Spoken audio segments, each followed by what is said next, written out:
Anka guachita kulunga otumo, ¿qué significa Oli? Bienvenidos un día más a este mundo mío de bla, bla, bla, bla, bla. Llevo una semana desaparecida porque me he estado haciendo un tour andaluz y olé. Bueno, no he estado por toda Andalucía, he estado en Córdoba y Granada. ¿Y qué ocurre? Que en Córdoba estaba alojada en un convento. Sí, en un convento. Ay, madre mía, lo poco que ha faltado para que las monjas nos exorcizaran por rebeldes. Porque somos rebeldes sin causa. La cosa es que, claro, no encontramos el momento de hacer un vídeo para YouTube allí en el convento. Pero bueno, ya estoy aquí y me dejo de enrollarme, que me enrollo muchísimo. Y vengo a hablaros de escritores con enfermedades mentales. Y es que os diré una cosa, dicen que los escritores no estamos muy bien de la cabeza, no sé por qué, la verdad. En fin, no todos. Pero sí es verdad que enfermedades como la bipolaridad, la esquizofrenia, la depresión son muy habituales en los escritores. Es que hay algunos que escriben cada cosa que para llegar a eso, pues hoy hay que estar un poquito tocadito porque, no sé, así de normal no se te ocurren ciertas cosas, ¿o sí? Y voy a empezar con un autor que me encanta, que es el padre del cuento de terror, por algunos conocido como El Cuervo. Edgar Allan Poe era un autor pues un poquito así nervioso, vamos, que se ponía más nervioso que un camaleón en El Desigual. Y luego también tenía muy mal carácter y además era un poquito tendente a la depresión. En fin, bueno, no estaba muy bien, como podéis ver, pero escribió grandes obras. A mí, muy fan de Edgar Allan Poe. Y en 1849 le encontraron vagando por las calles, harapiento, despelucado, y dijeron: este hombre no está muy bien, y le llevaron a un sanatorio mental, donde a los pocos días murió de inflamación cerebral, que viene siendo lo mismo que se puso fino de drogas y alcohol. Y es que, vamos a ver, esto pasa mucho entre los artistas, que le dan a la droga, que le dan un poquito allá al psicotrópico, que le dan al alcohol, porque dicen: seguro que me pongo más creativo que nunca. Porque claro, tú cuando estás alcoholizado o drogado, que digo yo, que no lo sé, un poquito borrachilla, sí lo sé, vale, me habéis pillado. Pero es verdad que tú piensas: uy, qué creativo me he puesto, uy, qué cosas más raras, madre mía, esto cuando lo cuente.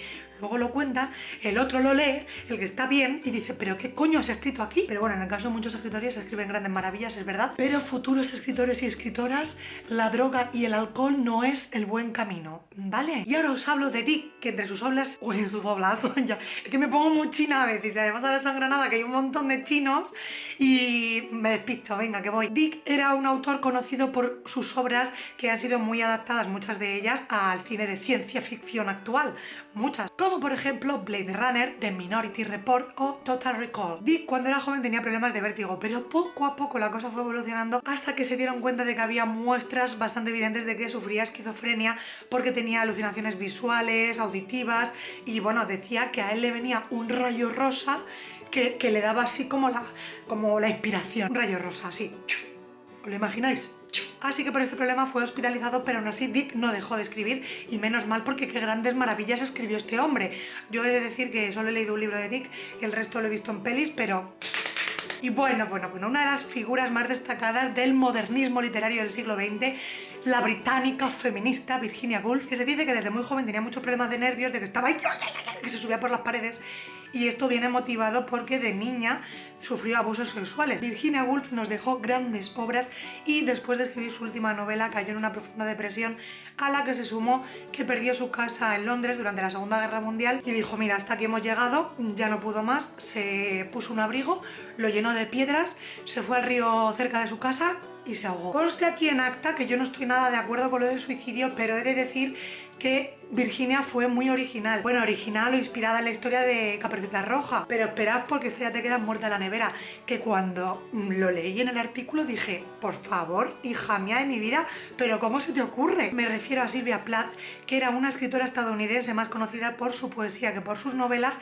Bueno, le encantaba hablar de la muerte, tenía títulos tan ingeniosos y tan luminosos y alegres como Muerto y Cadáver. Teniendo en cuenta esto, pues claro, no es de extrañar que después de varios intentos de suicidio en la universidad, al final lo consiguiese hacia 1962-63. ¿Y sabéis lo que hizo Sylvia Plath?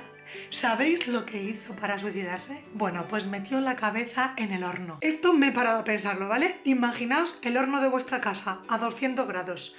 Metes la cabeza, ay, como buenamente puedes, cierras la puerta, porque claro, tampoco cierras del todo, y te empiezas a chicharrar la cabeza. yo le veo lagunillas. Y ahora os hablo de León Tolstoy, el padre del realismo ruso, este señor que escribió Guerra y Paz y se quedó más ancho que largo. Yo sé que en algún momento de mi vida tengo que leer a Tolstoy porque me siento mal, me siento culpable, pero de verdad es que no puedo. La cosa es que durante una época de su vida Tolstoy decidió, pues bueno, escribir un libro autoviéndose él mismo así para adentro, autoanalizándose, que no me salía la palabra, por su tendencia a la depresión y bueno, una depresión que fue complicándose a lo largo de los años, y además él se hizo una autocrítica porque se sentía culpable de no haber sido capaz de llegar a suicidarse cuando estaba en ese momento tan malo de la depresión. Por mi parte, Tolstoy, si me estás escuchando desde el más allá, te diré que hiciste muy bien en no suicidarte, así que no te autocritiques, por favor. Kafka, el autor de La Metamorfosis, conocido por su manera de escribir acerca del existencialismo, de la psique humana. Os conté en un vídeo anterior lo que hizo con la niña que perdió su muñeca, que era una cosa preciosa y muy de don de gentes, ¿no? Pero por lo visto no, Kafka era una persona bastante huraña, no tenía mucho don de gentes, era una persona con fobia social, solitario, tendente a la depresión, tenía mucha ansiedad, padecía insomnio, jaquecas por el estrés al que estaba sometido, porque cada vez que publicaba una obra tenía mucho miedo que no tuviese el reconocimiento que él creía merecer. Y claro, era un sinvivir lo de ese hombre. La cabeza que tenía ese hombre era un sinvivir. Es que es verdad, que los genios siempre han estado un poquito tocados de la cabeza. Para muestra un botón.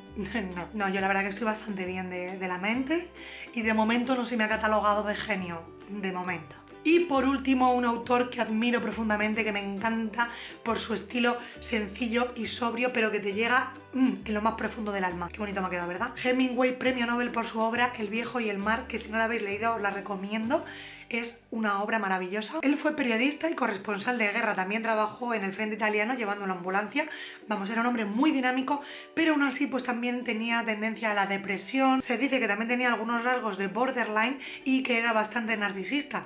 Y él decidió automedicarse con alcohol. Bueno, igual si le hubiese planteado al médico su idea de automedicarse con alcohol, le hubiese dicho: Hemingway, por favor, ese no es el camino. Y al final de sus días padeció episodios brutales de psicosis que le llevaron ¿a dónde? Al suicidio. Yo sé que llegados a este punto del vídeo todavía seguís pensando en Silvia con la cabeza metida en el horno, ¿verdad? Bueno, pues nada, tan feo que me ría, pero la verdad es que vaya ocurrencia la de la amiga, ¿eh? Espero que os haya gustado este vídeo, amigos, y si tenéis por ahí vosotros algún caso más que conozcáis, me lo podéis dejar en comentarios y luego hago una segunda parte de otros autores un poquito tocados de la. Anka guachita kulunga otumo. ¿Qué significa? Hasta luego. Por favor, nadie meta la cabeza en el horno. Se pueden hacer cosas mucho más útiles, como una lasaña o unas patatas al horno, que están buenísimas. Luego les ponéis alioli, pero antes de todo esto, os podéis suscribir.